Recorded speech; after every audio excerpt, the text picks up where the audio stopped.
Siap. Baiklah, Bapak Ibu semuanya, kita mulai saja kegiatan diklat kita pada pagi hari ini. Assalamualaikum warahmatullahi wabarakatuh. Waalaikumsalam. Selamat pagi dan salam sejahtera untuk kita semua. Alhamdulillahirrabbilalamin, di pagi hari ini kita bisa berjumpa lagi ya Bapak Ibu sekalian. Sebelum kita ke ice breaking, saya mau menyapa dulu Ibu Rostika. Bagaimana kabarnya Ibu Rostika? Alhamdulillah Pak, alhamdulillah baik. Iya. Apa kabar juga semuanya? Ya, alhamdulillah. Kumaha Alhamdulillah Banjaran. Iya Pak. Ya, kumaha Banjaran. Aman, alhamdulillah Bu? damang Pak Pangestu. Oh, ya, Walaupun lagi zona merah. Iya. Siap-siap Bu. Saya ke Bu Siti Rokmana. Gimana kabarnya Ibu Siti? Alhamdulillah baik Pak. Alhamdulillah. Semoga sehat ya Bu ya. Sidoarjo Ya. zona apa Bu? Zona merah Pak. Oh gitu ya. Keren, zona ke merah keunguan ya. Ya semoga kita sehat selalu ya Bapak Ibu ya. Baiklah, sebelum kita mulai, kita ice breaking dulu. Apakah ada yang mau menyumbangkan ice breaking ini supaya kita tambah semangat dalam pelajaran pagi hari ini? Atau yel-yel aja Bu ya? Yel-yel aja ya. Siap-siap Pak. Siap. Jadi kalau saya sampaikan selamat pagi. Jadi selamat pagi, luar biasa. Gitu aja Bu ya. Siap Baiklah, Pak. kita mulai dari sekarang. Selamat pagi. Pagi. Luar biasa. Siap. Terima kasih Pagi, Bapak Ibu. luar biasa. Oh iya. Oh, OTW ya Bu ya. Baiklah Bapak Ibu, kita akan segera masuk ke materi kita hari ini. Saya tampilkan dulu ya Bapak Ibu ya presentasinya.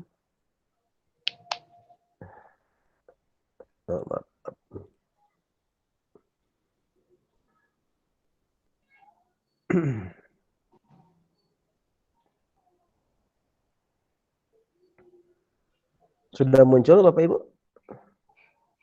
Sudah Pak. Oh, sudah Pak. Ya? Oke, baiklah. Siap-siap. Di sini akan saya sampaikan tentang pengelolaan pembelajaran berbasis proyek di SMK. Nah, dari tema ini, dari Bapak Ibu sekalian, ada yang bisa menjelaskan sedikit tentang bagaimana cara pengelolaan pembelajaran berbasis proyek di SMK? Ya, silakan Ibu Siti atau Ibu Rostika, silakan. Saya Pak Roni. Ya, siap, silakan Ibu. Iya. Sepertinya ini siswa diberikan sebuah tantangan untuk mengerjakan proyek sepertinya Pak. Oh gitu ya, oke. Bagus. Ada yang melengkapi, Bu Rostika? Silakan. Iya Pak, apa pembelajaran basis proyek ini seperti apa ya kalau di sekolah itu teaching factory? Nah itu dia. Apakah Betul, Bu. seperti itu ya? Bisa. Ya memang pembelajaran berbasis proyek di SMK itu biasanya berhubungan dengan mitra industri ya Bu ya. Di mana kita bisa bekerja sama dengan mitra industri atau di dalam sendiri seperti teaching factory gitu. Nah di sekolah Bapak Ibu sekalian sudah ada ini kegiatan pembelajaran berbasis proyek ini seperti yang disebutkan Bu Rostika.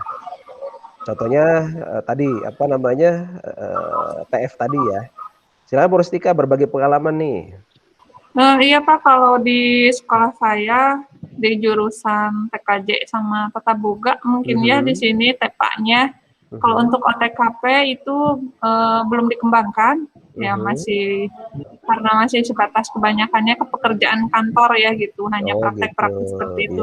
Tapi untuk mata pelajaran TKJ dan Tata Boga itu sudah ada pembelajaran basis proyek, ada TEPA-nya gitu. Oh iya. Kalau di informatika kayaknya banyak ya Bu proyeknya Bu ya.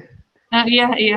banyak Pak. Iya, Iya. siap, siap. Silakan Bu Siti, silakan. Eh, Cerita Bu Siti kalau tentang ini. kalau di sekolah saya untuk OTKP memang belum ada, tapi ini Mhm, kita masih mau mengarah ke sana. Kita mau kerjasama mhm. dengan IO Oh, sepertinya. iya, iya, iya. Nah, Betul, betul, bisa. kalau kalau untuk akuntansi ini kita sudah Mhm, punya TEFA Bank Syariah di sekolah. mhm. Iya, iya, iya. Untuk TKJ kita juga sudah punya, kita namakan MITEK. Jadi misal ada siswa Mhm, atau guru atau orang luar yang laptopnya rusak atau apa itu mhm. bisa mereka yang kerjakan lewat MITEK. Oh iya, betul. Betul Bu, bisa ya.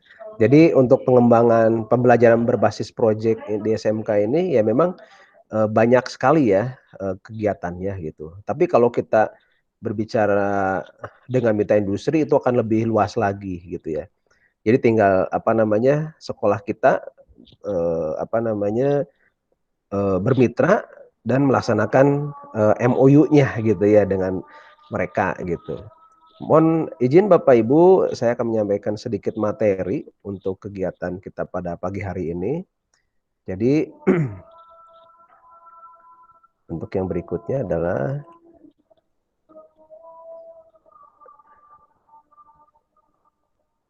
ya. Jadi dalam hal ini kita masuk kepada apa namanya?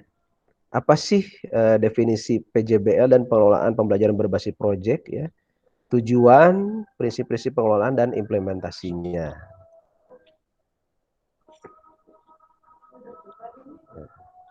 Nah, tadi kita sudah bahas ya, apakah ini maksud dengan pembelajaran berbasis proyek dan apakah kita bisa mengampu ya pembelajaran tersebut. Terus yang berikutnya adalah, nah, tantangan perkembangan teknologi pada dunia kerja sekarang ini membawa konsekuensi logis ya terhadap tuntutan peningkatnya kompetensi tamatan sekolah menengah kejuruan atau SMK. Terkait situasi tersebut, maka Direktorat Jenderal Pendidikan Vokasi mengusung konsep Bring Industry to School, Bring Attitude, Bring Project, and Bring Best Learning. Membawa mindset industri, profesionalitas, karakter, dan proyek industri ke dalam kelas. Jadi hal tersebut dilakukan untuk meningkatkan mutu pembelajaran agar lebih efektif dan efisien. Terus yang berikutnya adalah, nah Bapak Ibu di sini ada 9 indikator yang harus diperhatikan dalam pelaksanaan pendidikan vokasi. Di antaranya, 1, kurikulum disusun bersama. Kedua, pembelajaran berbasis proyek nyata atau real product dari konsumen atau mitra industri atau bisnis industri. Yang ketiga, adanya peran guru atau instruktur dari industri dan ahli dari dunia industri dari dunia kerja. Yang keempat, praktik kerja lapangan. Kelima, sertifikasi kompetensi.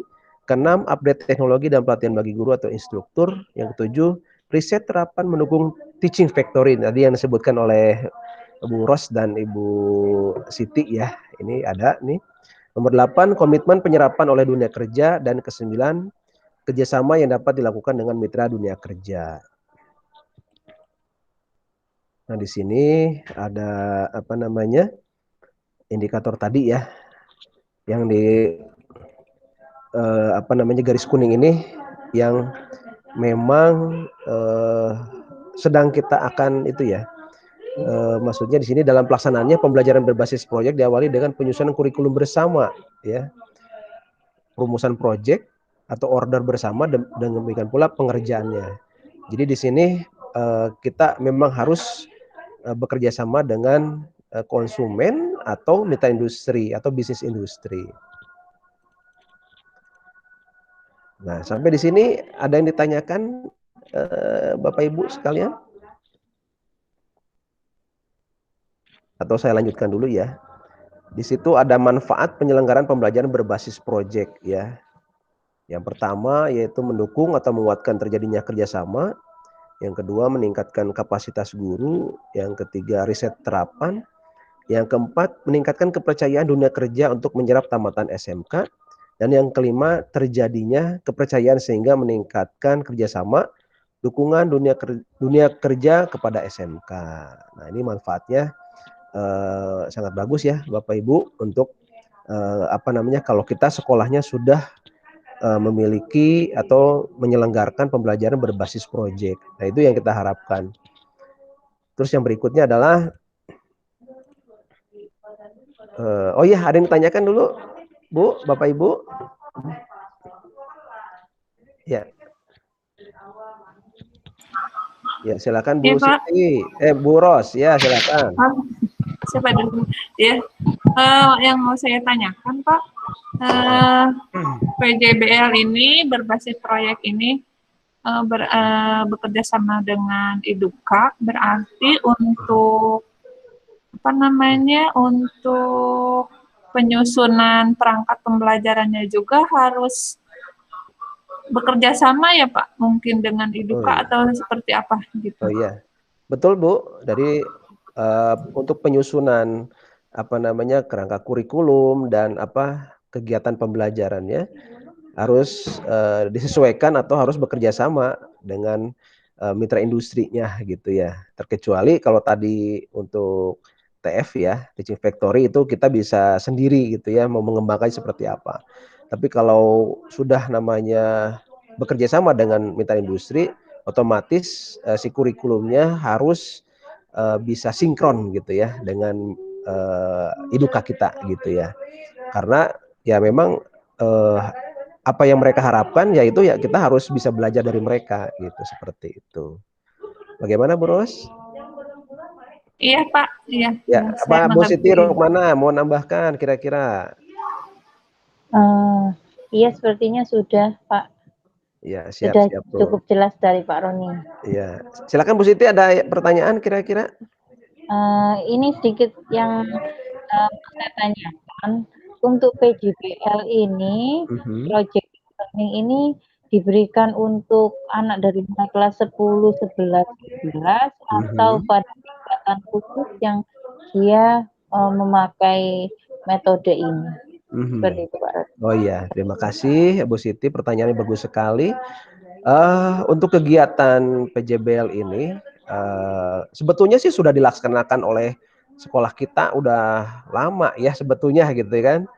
Tapi karena kita sekarang itu mengikuti SMK PK, maka untuk pembelajarannya di kelas 10 saja mungkin Ibu ya. Untuk yang program P3 ini atau belajar merdeka dan profil pelajar Pancasila gitu. Tetapi pada kenyataannya bahwa kita sudah melaksanakannya sebetulnya gitu. Di pembelajaran kita sebelum-sebelumnya kita sudah melaksanakan. Tapi ya itu tadi, kalau dengan berhubungan dengan SMK PK, maka untuk tahun ini penyelenggaraannya untuk kelas 10 saja gitu ya. Tapi kalau real di lapangan sebetulnya sih kita fleksibel aja ya. Karena kebutuhan industri itu sangat luas gitu ya. Jangan sampai kita tertinggal, jangan sampai Iduka kita diambil oleh sekolah lain gitu ya. Sayang sekali misalkan kita Iduka meminta nih contohnya untuk PKL. Kalau kita kekeh di kelas berapa tuh, di kelas 11 untuk mengirimkan siswa kita, padahal dunia industri minta secepatnya dan juga yang tersedia itu hanya kelas 10, ya kita harus drill dulu lah gitu ya, sebagaimana mestinya supaya mereka bisa bersaing di dunia kerja. Jangan sampai, karena kalau di Jakarta itu berlomba-lomba Bu, sekolah itu supaya bisa masuk ke Iduka yang bagus misalkan, atau Iduka yang positif atau yang bonafit misalkan. Jadi berlomba-lomba, jangan sampai kita kalah setar atau diambil alih oleh sekolah lain. Misalkan mau masuk ke Toyota, sedangkan kita kekeh tidak mau mengirimkan anak kelas 10 misalkan. Ya Toyota pasti beralih lah ke sekolah lain.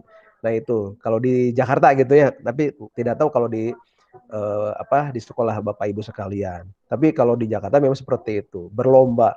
Jadi kami berusaha, walaupun anak kelas 10, tapi kami akan diklat dulu sekitar 3 bulan. Setelah itu baru mereka akan berangkat ke perusahaan. Dan ini fleksibel sekali gitu ya, fleksibel sekali. Tapi untuk SMK PK ya mungkin kita laksanakan di kelas 10 ya Bu ya, untuk saat ini gitu. Tapi kalau ke depan ya mungkin kelas 11, kelas 12 bisa. Tapi sesuai dengan peraturan yang ada yang diberikan oleh dinas gitu ya, dan juga dari perusahaannya. Mungkin itu Bu, ada yang ini bagaimana? Mohon izin Bu. Sudah cukup sepertinya Siap, Pak Roni. siap Bu ya. Sangat Ini kita waktunya juga mendesak sekali gitu ya. Jadi sebelumnya nanti Bapak Ibu bisa masuk. Ini sebagai ini saja. Jadi penyelenggaraan pembelajaran berbasis proyek itu sangat penting buat SMK gitu ya. Karena itu akan menjadi tolak ukur keberhasilan dari siswa-siswa kita dalam bersaing di dunia kerja maupun nanti di dunia wirausaha sebetulnya. Jadi itu. Nah, nanti Bapak Ibu bisa masuk ke ruang kolaborasi ya. Jadi silahkan nanti di LMS-nya Bapak Ibu masuk ke ruang kolaborasi, bisa kerja kelompok dengan rekan-rekannya dan bisa mengerjakan tugas kelompoknya. Nanti hasilnya silahkan nanti dikirim link kegiatannya, filenya di ruang kolaborasi, diunggah satu saja ya Bapak Ibu sesuai dengan yang kemarin-kemarin. Ada lagi Bapak Ibu sekalian yang mau ditanyakan atau cukup sekian? Ya, dari Bu Ros. Oke, siap. Cukup Pak, sudah jelas Pak. Oke, ya. Terima kasih ya Bapak Ibu atas waktunya.